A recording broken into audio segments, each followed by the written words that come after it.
යම් කිසි පාසල් යා යුතු වයසේ අනිවාර්යයෙන් පසුවන යම් කිසි ළමෙක් දැන් මේක කිව්වට පස්සේ ඔබට ප්‍රශ්නයක් එන්න පුළුවන් මොකක්ද මේ අනිවාර්ය පාසල් වයස කියන්නේ කියලා. මොකද ළමයා සම්බන්ධ වන නිර්වචනය සහ අනිවාර්ය පාසල් වයස කියන නිර්වචනය සමහරු පටල ගන්නවා. අපි ළමෙක් කියලා කියන්නේ සාමාන්‍ය සරල නෛතික විධිවිධාන වලට අනුකූලව ගත්තට පස්සේ අවුරුදු 18ට වඩා අඩු වයසක් සහිත ඕනෑම පුද්ගලයෙක්ට අපි කියනවා ළමයෙක් කියලා. හැබැයි අනිවාර්ය පාසල් වයස සම්බන්ධව අපි වෙනස් ප්‍රවේශයකින් තමයි සාකච්ඡා කළ යුත්තේ නෛතිකව ගත්තට පස්සේ. ඒ ගැන මුලින්ම පොඩි පැහැදිලි කිරීමක් කරගෙනීම.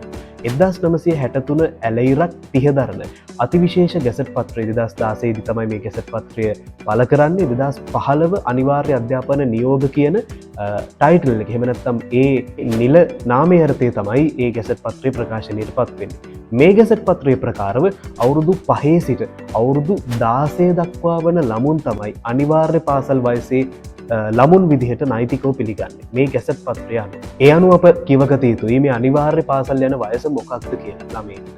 ඒක තේරුම ඉතින් එහාට පාසල් යා යුතු නැහැ කියන එක නෙවෙයි. නමුත් 2015 අනිවාර්ය අධ්‍යාපන නියෝග ලෙසින් ප්‍රකාශිත ගැසට් පත්‍රයේ ප්‍රකාරව අනිවාර්යයෙන්ම අවුරුදු 5-16 අතර ළමුන් අනිවාර්ය පාසල් අධ්‍යාපනයක් ලබා ගත යුතුයි.